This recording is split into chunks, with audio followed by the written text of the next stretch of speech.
Welcome back to College.town. I'm Kristen Eargle. I'm joined by three guests, all from St. Thomas. Phil Esten, Athletic Director, Coach Rico Blasi, Head Men's Hockey Coach, and Johnny Tower, Head Men's Basketball Coach.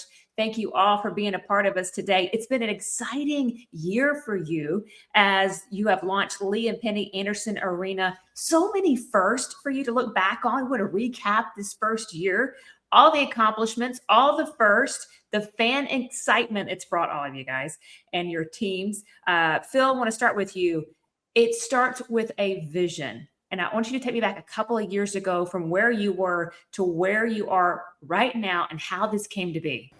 Sure. Well, thanks, Kristen, for having us. It's a pleasure to be able to share some of the things that have been happening at the University of St. Thomas over the last several years. And I tell you what, a few years ago, hockey was playing off campus, basketball was playing, and I'd say a relatively new on-campus facility, but not necessarily adequately supporting student-athlete experience and fan experience. And we knew as we made this move to Division I, we had to find a way to provide an experience that was commensurate with the Division I experience for student-athletes, and also provide our fans with an experience they expect in a Division I product. And so as a landlocked university, we're in a beautiful residential neighborhood right on the Mississippi River. However, we don't have a lot of land. So a shared use facility was really our only option. And so we sat down with Crawford architects and Ryan companies to start to really provide a vision for what this shared use facility could be. And with the end goal in mind was, how do we provide our student athletes with the best training, competitive, overall living kind of experience possible, and give those fans the experience they expect as they're in a pro sports town. There's another Division I institution in the Twin Cities market, and so there's some expectations. And then grow revenue. Really, how do we grow revenue so we can reinvest it back into that student athlete experience? And I think those that have visited Lee and Penny Anderson can see how all of those things came to fruition. Incredible stuff. Coach Tower, you've been at St. Thomas for over 20 years, seeing the university, like you talked about, moving from Division III to Division I. It's ascended rapidly over the years. What special moments for you stuck out of this past year? Yeah, it was a surreal experience. I mean, so grateful to Lee and Penny Anderson and their generosity for the university. You know, when I was a young kid, my dad brought me to games in the old O'Shaughnessy building, and then I played in old Schoenecker Arena, and then I coached in the new Schoenecker Arena.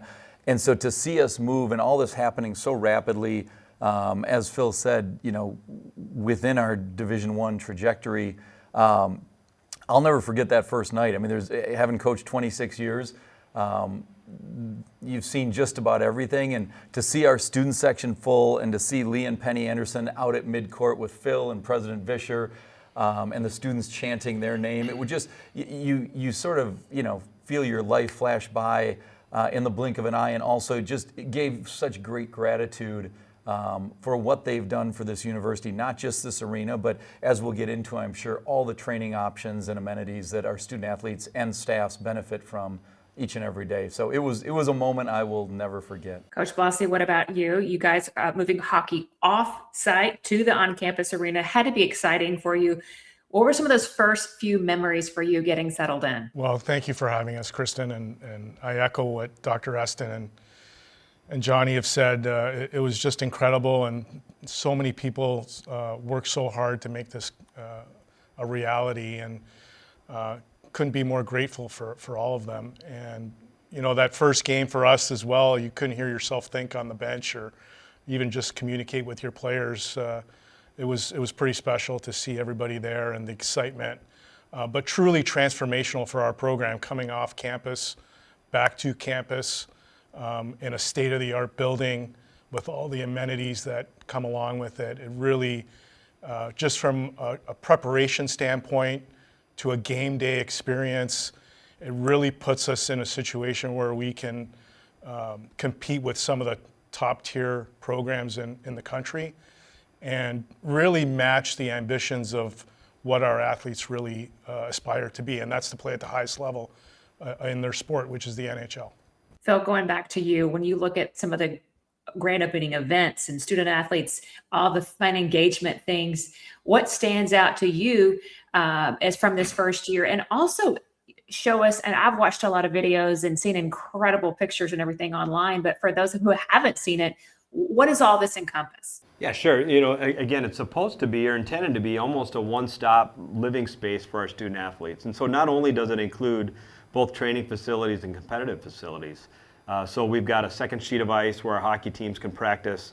We've got 2 separate basketball practice facilities that are stacked, one for our women and one for our men, but also strength conditioning spaces, athletic training spaces, hydrotherapy, fueling station, really, again, everything that our student athletes need in order to come in and compete and train and live and study and everything that they need to do.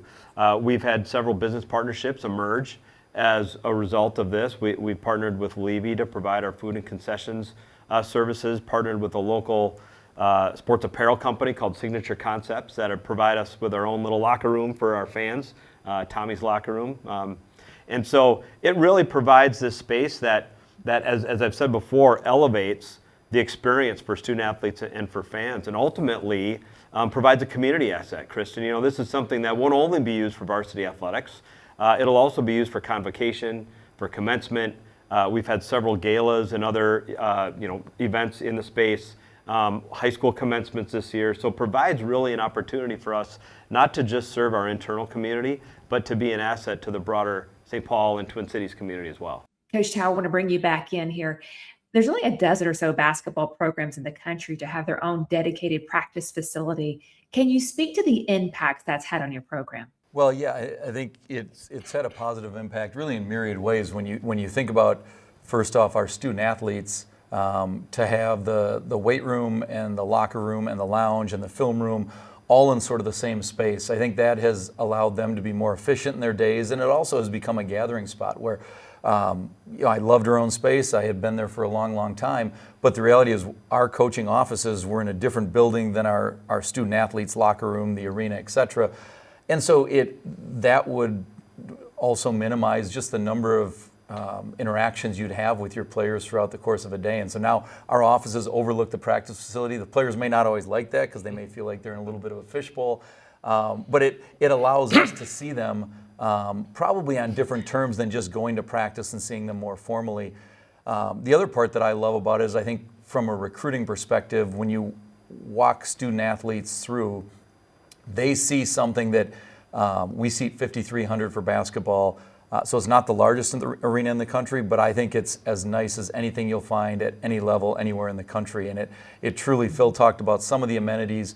I think our student athletes know what we've invested in them to try to help them grow and develop. If you look at why we all got into college athletics, working at universities, it's to help young people grow and develop. And certainly that's not all about physical things, it's about the relationships. And what I love is this facility, this arena, was so thoughtfully done.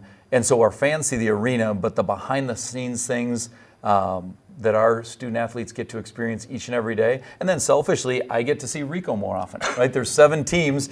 And so the interactions we have as coaches, that's very different than when they were off campus. So in so many ways, I think it's just blended the experience for all of us, coaches, student athletes, fans, and prospective recruits. Coach Blasi, going to you, what's it like from a day-to-day perspective for you and your student athletes? Well, I think it's a lot what Coach just mentioned. You know, it's the interaction. It's I think we're all really focused on building good culture and having a really solid foundation and standards. And I think it shows our student athletes and our recruits that we're committed to excellence, that we care about their development in every aspect of their lives, not just on the ice or on the court. And so that interaction helps with culture. That touch point every day is important for what we do in a holistic way. How much has it impacted recruiting? Well, I think I speak for both of us when I say it's again, it puts us in a situation where we can compete with some of the top tier programs. It shows our recruits how committed we are to their growth and development again. I think it proves to them that this is a place where they can come not only and get a great education, but to play at the highest level. Yeah, and I'll add to that and say we really intended to demonstrate to our community, internally, externally, recruits, et cetera, prospective student athletes, that we're committed to excellence. And that commitment to excellence has lived in the classroom for a long time. It's lived in engaging with our community. It's lived in developing character. Certainly, we've shown that at the Division III level from an athletic competitive standpoint. This is another kind of demonstration of that long-term commitment to being competitive and excellent in our competitive venues as well. And so it's intended to draw people in, but it's absolutely, I think, a shout nationally that this is something that we want to engage in long term. And staying with you, Phil, how does this help you generate resources? Obviously, there could be some other events that you offer in the community that could help and continue to generate these things. Some of the partnerships we have with the community, Kristen, are, I think, somewhat strategic. They help us generate revenue. We've got a local hockey team that uses our second sheet of ice 500 hours a year. It's a youth hockey team, boys and girls hockey team. So, frankly, that's a couple of things. It generates revenue today, but it's building fans and prospective students, not just student athletes, for the future. And so that's one really important event and partnership that we have. Again, some of these other things that we've talked about. We've got WWE coming to the Twin Cities this summer, and they'll be using our venue for some practice sessions on the side, certainly looking at concerts in the future, and how can we provide this as an asset to the surrounding community. When you look at the Twin Cities, there is not another venue in the entire Twin Cities that's sized similarly to ours, about a 5,000 person concert venue or event or showcase venue. So it's something that's very sellable to promoters nationally as they're looking to bring acts and other things to the Twin Cities community, to provide that not just in a 20,000 seat venue like the Target Center or Grand Casino Arena, but now we've got that smaller venue as well that we can provide for the Twin Cities. And Phil, for you, another question for you. Any advice you would give to fellow ADs right now watching who are in that planning stage to where you are today? Anything that stuck out to you going from choosing partners to work with? What stands out? It's a good question. One of the things that I think was really important for us is to make sure that we partnered with the right business partners. And so one of the reasons that we chose Crawford and Ryan is because of the relationships that they have locally and nationally. And that helped us think from a design standpoint and a customer service standpoint about our partnership with Levy and Signature Concepts. How are we going to provide security services? So we partnered with Best to provide our security and ushering services as well. And so how are we going to do conversions? I'll tell you what, one of the things we've learned early is that nailing the conversions from basketball to hockey and vice versa is really important from a timing standpoint, cost-saving standpoint. So who's the right partner for us to provide the labor to help with some of those conversions? And so, running an arena like this isn't just like operating and scheduling the gym that we used to have in our athletic venues, but it is absolutely almost a business entity unto itself. And it's something that we've hired a general manager, something that we've had to be very thoughtful in from a profit and loss statement perspective, from a revenue generation perspective, cash flow. All of it operates, I think, a little bit differently outside of what you might normally think of as a typical athletics business. And Coach Tower, what can we expect for the Tommies in this coming fall? Well, it's been a unbelievable 5-year ride so far in Division I. We've won 20 games or more the last 3 years and 24 the last 2 seasons. And I think a lot of that has been really predicated on our players. They're really skilled, but they're also unselfish and just a joy to be around every day. Like most of college athletics, rosters have a little more turnover than they have historically. And so we'll have some new faces. We also returned 2 starters in Carter Bjerke for his 5th year, and Austin Hero. And so people haven't had a chance to check us out. I'd encourage them to. We've been one of the best offenses in the country the last few years, and I think it's really beautiful basketball to watch, the way our guys embrace the unselfishness, and it's part of who we try to really recruit, and it's part of why we all got into college athletics, is trying to help young people grow and develop, and so much of that, particularly in the individualistic world that has become, getting them to really embrace this idea of team, not just because it helps win games, but you go to weddings, you look at people's close friends decades down the road. I know when I look at my closest 12 friends, I hope Rico and Phil consider themselves two of those guys, but half a dozen of them are my college teammates. And I think sometimes that gets lost in the world. And so we're putting a lot into retention and trying to have a consistent culture where year over year our fans can really enjoy watching us play. Coach Blasi, final question for you. Your team is moving into the NCHC next season. Talk about how you're preparing for that in your upcoming season. Yeah, it's it's going to be exciting. Obviously, arguably the NCHC is one of the best conferences, and if not the best conference in the country for hockey. It'll be a challenge for us. I feel like we've grown our program over the last 5 years to a championship type team, but this will be a new challenge.